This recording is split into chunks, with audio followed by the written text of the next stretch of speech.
Hello students and welcome back. तो आज हम लोग शुरू करने वाले हैं आपका चैप्टर 2। तो चैप्टर 2 का नाम है आपका माइक्रो ऑर्गेनिजम्स, फ्रेंड और फो। तो बेसिकली सबसे पहले तो मतलब समझ लेते हैं कि हम चैप्टर में पढ़ने क्या वाले हैं। ठीक है, तो माइक्रो ऑर्गेनिजम्स, माइक्रो वर्ड से सबसे पहले तो आपको मतलब समझना है। ये माइक्रो वर्ड का आपका मतलब ये है कि छोटे, छोटे भी नहीं बोलूंगा, बहुत बहुत बहुत छोटे बोलूंगा।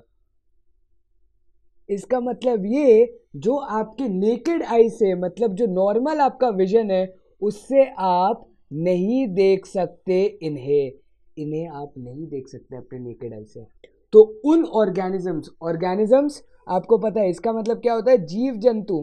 मेरी हिंदी थोड़ी सी अजीब है, मैं सिर्फ लिख रहा हूँ। जीव जंतु होगा या तू बड़ा वो होगा, वो आप अपने हिसाब से देख लेना।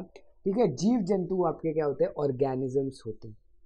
तो बेसिकली क्या है, माइक्रो ऑर्गेनिजम्स का मतलब इतने छोटे ऑर्गेनिज्म जो जीव हैं उनके बारे में आप यहाँ पर पढ़ोगे। एंड ये है फ्रेंड और फो, दोस्त या फिर दुश्मन। ठीक है, तो ये आपके पास क्वेश्चन है कि माइक्रो ऑर्गेनिजम्स कौन है, आपके दोस्त है या दुश्मन है, वो आप इस चैप्टर में पढ़ोगे। तो सबसे पहले आप ये देखोगे कि कैसे वो दोस्ती का हाथ बढ़ाते हैं आपके साथ और कैसे पीठ पीछे वार भी करते हैं आप पर, ये आप इस चैप्टर के अंदर पढ़ोगे। तो चलते हैं चैप्टर की तरफ। तो शुरू करते हैं हमारा चैप्टर यहाँ पर, माइक्रो ऑर्गेनिज्म, फ्रेंड एंड फो। ठीक है, you have seen several kinds of animals, plants and animals. However, there are other living organisms around us which we normally cannot see. These are called microorganisms और microbes. जिन्हें हम नहीं देख सकते उन्हें हम क्या कहते हैं, microorganisms या फिर microbes कहते हैं. For example, you might have observed that during the rainy season, moist bread gets spoiled and its surface covered with grayish white patches. आपने पढ़ा था सैप्रोफाइट्स लास्ट ईयर, फंगस कैसे वो ब्रेड पर अटैक करता है, ब्रेड मोल्ड पर। ठीक है, observe these patches through a magnifying glass. You will see tiny black rounded structures. आपको ब्रेड पीस पर ब्लैक राउंडेड स्ट्रक्चर्स भी यहाँ पर दिखेंगे ऐसे। ठीक है, do you know what these structures are? Where do these come from? पता है आपको, फंगस है। ठीक है, micro organisms collect some moist soil from the field in a beaker and add water to it. After the soil particles have settled down, observe a drop of water from the beaker under a microscope. What do you see? ये experiment है, ये आपको करना पड़ेगा biology lab में। ठीक है, bio lab में ही करना पड़ेगा जहाँ पर आपके अवेलेबल है माइक्रोस्कोप्स। ठीक है, activity 2.2, take a few drops of water from a pond, spread on a glass slide and observe through a microscope. तो ये भी आपका क्या एक्टिविटी है जो कि आपकी बायोलॉजी लैब में हो सकती है. Do you find tiny organisms moving around? तो एक्चुअल में क्या है ना, ये माइक्रोस्कोप बहुत ज़्यादा माइन्यूट पार्टिकल्स को देखने के लिए मदद करता है, जैसे आपको पता है. ठीक है, अब क्योंकि वो इतने छोटे पार्टिकल्स को देखने के लिए मदद करता है, आप एक्चुअल में कुछ पार्टिकल्स देख पाओगे जो आपने यहाँ पर स्लाइड्स बनाई हैं आपकी. ठीक है, तो वही पार्टिकल्स को आपको यहाँ पर देखना. These observations show that water and soil are full of tiny organisms, though not all of them fall in the category of microbes. सारे माइक्रोब्स के कैटेगरी में नहीं गिरते, लेकिन कुछ हैं जो माइक्रो ऑर्गेनिजम्स हैं. These microorganisms or microbes are so small in size that they cannot be seen with the unaided eye. Naked eye, normal eye से नहीं देख सकते आप उनको. Unaided मतलब जिसको हेल्प ना मिले, help in the sense to see small objects. ठीक है, some of these such as the fungus that grows on bread can be seen with a magnifying glass. आपने क्या किया, एक हेल्प ली, एक सहारा लिया दूसरे इक्विपमेंट का. Others can not be seen without the help of a microscope. तो कुछ तो ऐसे भी है जो मैग्नीफाइंग ग्लास से भी दिख जाएंगे. मैग्नीफाइंग ग्लास तो आपके हैंडी होता है, कहीं भी मिल जाएगा, लेकिन कुछ के लिए तो माइक्रोस्कोप ही चाहिए. वायरस, कोरोना, समझ में आ रहा है? That is why these are called microorganisms or microbes. ठीक है, microorganisms are classified into 4 major groups. These groups are bacteria, fungi, protozoa and algae. ये important है, क्वेश्चन बनता है, राइट 4 major groups. ठीक है, तो आपके क्या क्या हो गए, bacteria, fungi, protozoa and algae. ठीक है, ये आपको याद रखने हैं, ये बहुत ही ज़्यादा इंपॉर्टेंट चीज़ है, ये आपको याद रखनी है। 4 some of these common micro organisms are shown, वो देखते हैं अभी। Viruses are also microscopic. तो अब समझ पा रहे हो क्यों? अगर आपने कभी कभी पिक्चर देखी होगी, न्यूज़ देख रहे होगे, तो अगर डॉक्टर की पिक्चर बनाती है, वो लोग एक एनिमेटेड डॉक्टर की फोटो बनाती है और वो टेस्ट कर रहा है, तो उधर माइक्रोस्कोप भी मिला होगा। क्यों? क्योंकि वायरसेस आर ऑल्सो माइक्रोस्कोपिक, बहुत छोटे होते हैं। They however reproduce only inside the cells of the host organism. वो सिर्फ उन्हीं सेल्स के अंदर क्या करते हैं, आपके ग्रो होते हैं या रिप्रोड्यूस करते हैं। किन सेल्स के? होस्ट ऑर्गेनिजम्स के। होस्ट का मतलब वही वाली चीज, पैरासाइट वाली। एग्जैक्टली जैसे पैरासाइट बिहेव करता है वैसे ही क्या करता है, वायरस बिहेव करता है। फर्क सिर्फ इतना है, virus can reproduce, parasite reproduce नहीं करता वहां पर। मतलब इन द सेंस कि वो ग्रो नहीं करता, उसको वो क्या करता है, न्यूट्रिएंट पर डिपेंड करता है। ये तो सीधा फैलने लगता है। आपने देखा ना संक्रमण, क्या वो वर्ड यूज करते हैं कि कैसे वो फैलता है, अंदर ही अंदर वायरस बॉडी के अंदर फैलता है, तो वो क्या करता है, रिप्रोड्यूस करता रहता है। तो ये है बहुत ज़्यादा आपके लिए क्या है, इंपॉर्टेंट लाइन है कि वायरस रहता कहाँ है। ठीक है, तो बेसिकली अब आगे चलते हैं, विच मे बी बैक्टीरियम, प्लांट और एनिमल। तो बेसिकली आपको ये चीज़ को ध्यान में रखना है कि ये जो होस्ट होते हैं वो किस टाइप के होते हैं। तो होस्ट आपके कौन से हो गए, बैक्टीरिया, ठीक है, प्लांट या फिर आपका एनिमल। तो इन्हीं के अंदर पाए जाते हैं वायरस। ठीक है, वायरस क्या होते हैं, इन्हीं के अंदर पाए जाते हैं। तो ये बहुत ज़्यादा इंपॉर्टेंट है, आपको होस्ट के बारे में भी पता होना चाहिए।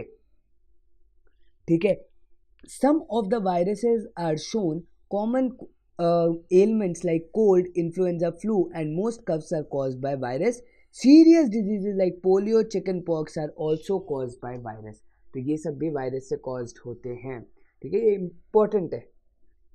Diseases like dysentery and malaria are also are caused by protozoas.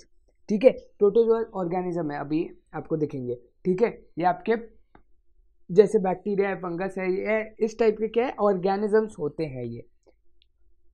Whereas typhoid and tuberculosis are bacterial diseases. तो आज की ब्लैंक स्लाइड जो होगी वो वही होगी, मैं एक टेबल बना के दे दिया मैंने उसके अंदर, सो दैट आप लोग एक बार ध्यान से लर्न कर सकें, क्योंकि डायरेक्ट पूछा जाता है, which of the following is a bacterial disease, tuberculosis, dysentery, influenza and small pox या चिकन पॉक्स। तो आंसर क्या होगा, ट्यूबरकुलोसिस, क्योंकि बैक्टीरियल पूछे। तो ऐसे डायरेक्ट क्वेश्चन यहाँ से बनता है। You have learned about some of these microorganisms in class 6th and 7th. तो बेसिकली एक बार पिक्चर देखते हैं। ये आपके क्या हो गए, बैक्टीरिया हो गए, स्पाइरल शेप बैक्टीरिया, कुछ ऐसे ऐसे ऐसे दिखते हैं। ठीक है, ये आपके रॉड शेप बैक्टीरिया हो गए, आपने देख लिया, बिल्कुल रॉड की तरह दिख रहे हैं। ठीक है, क्लोमाइडोमोनास, स्पाइरोगायरा आगे भी पढ़ोगे, वो एल्गे हैं।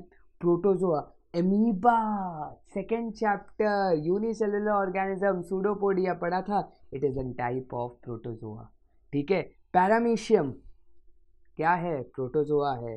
ब्रेड मोल्ड, पेनिसिलिन, ठीक है, और एस्परजिलस आपके ये किसके एग्जाम्पल है, these are example of fungus. ठीक है, ये आपके किसके एग्जाम्पल है, फंगस के एग्जाम्पल है। शायद वो छुप गई, थोड़ा सा नीचे मैंने शायद खींच दिया होगा पिक्चर को, वो छुप गई।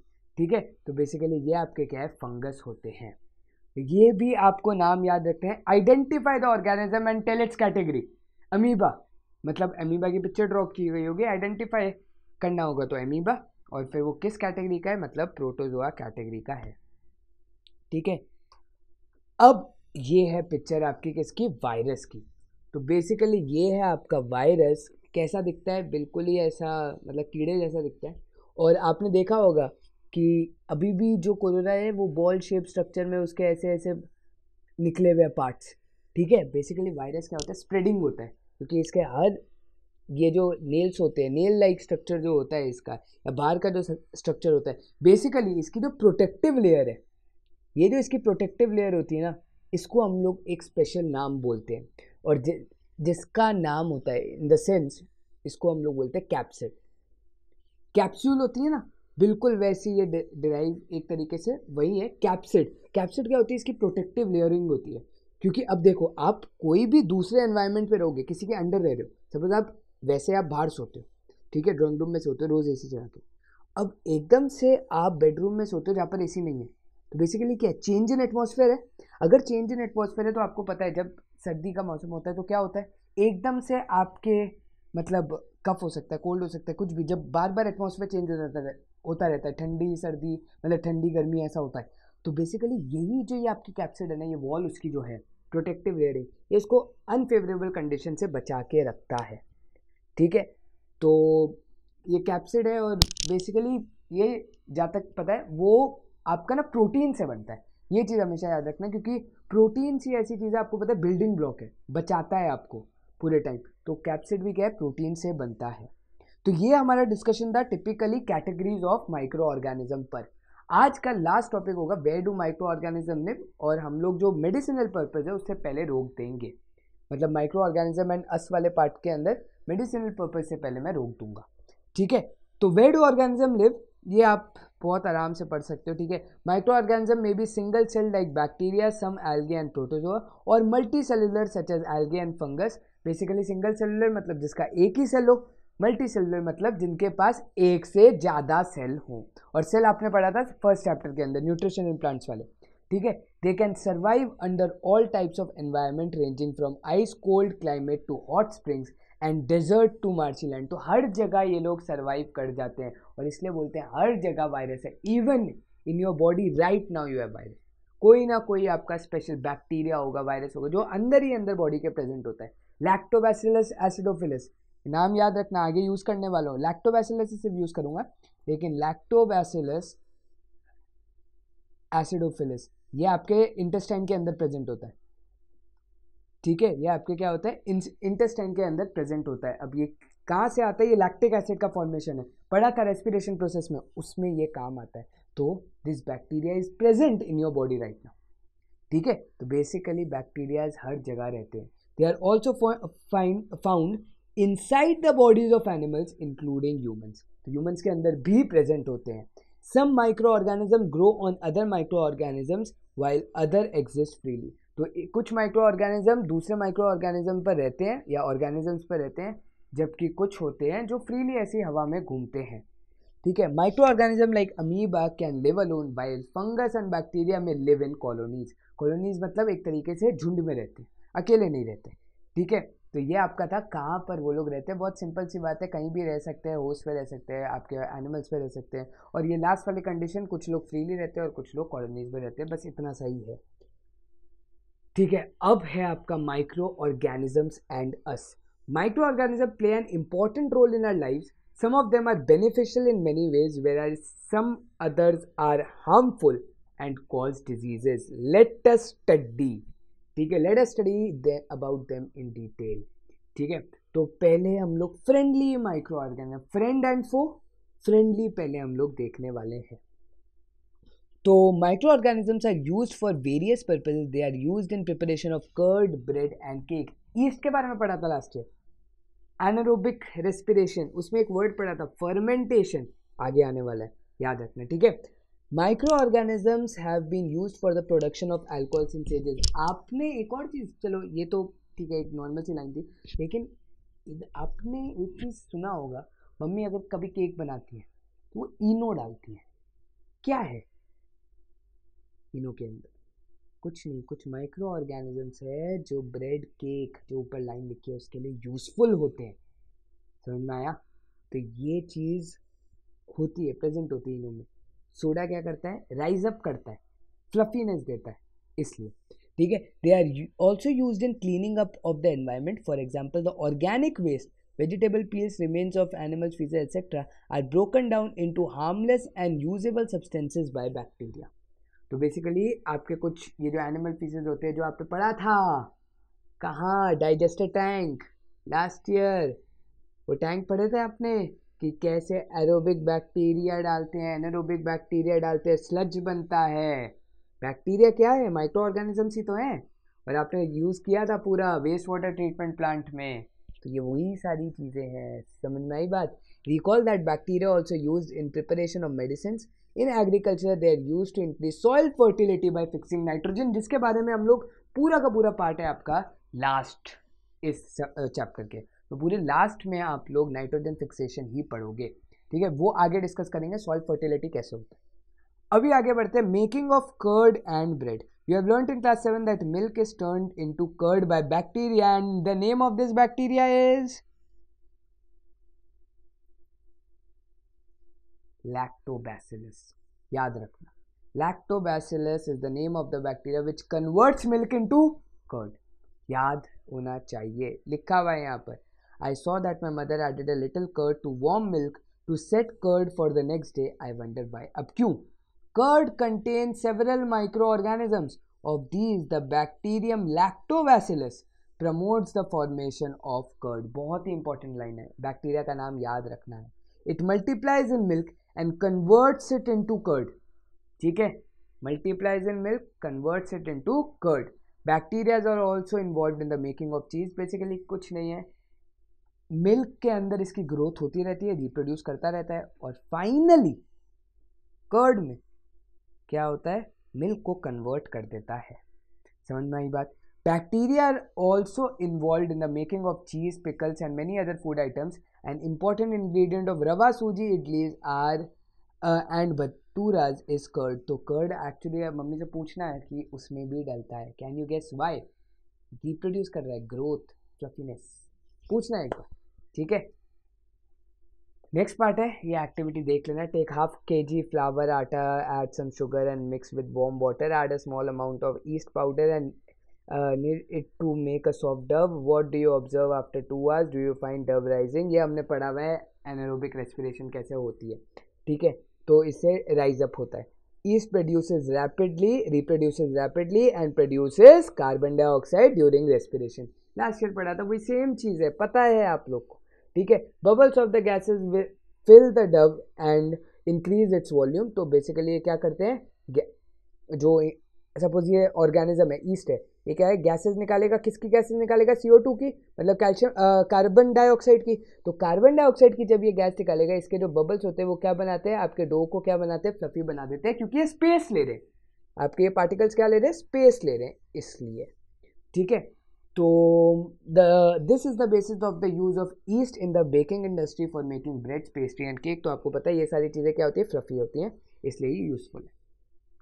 लास्ट एंड फाइनल टॉपिक आज का जो हम फर्मेंटेशन तक पढ़ेंगे, micro organism are use for the large scale production of alcohol, wine and acetic acid, ठीक है। Yeast is use for commercial production of alcohol and wine. For this purpose yeast is grown on natural sugars present in grains like barley, wheat, rice, crush fruit juices. आपको पता है कि wine industry बनाए क्या है, किस पर है, ग्रेप्स पर, ड्राइड ग्रेप्स, उनको पुराने ग्रेप्स को सड़ा करके बनाते हैं। तो बेसिकली क्या होता है, ईस्ट को यहाँ पर बहुत ज़्यादा यूज़ करना पड़ता है।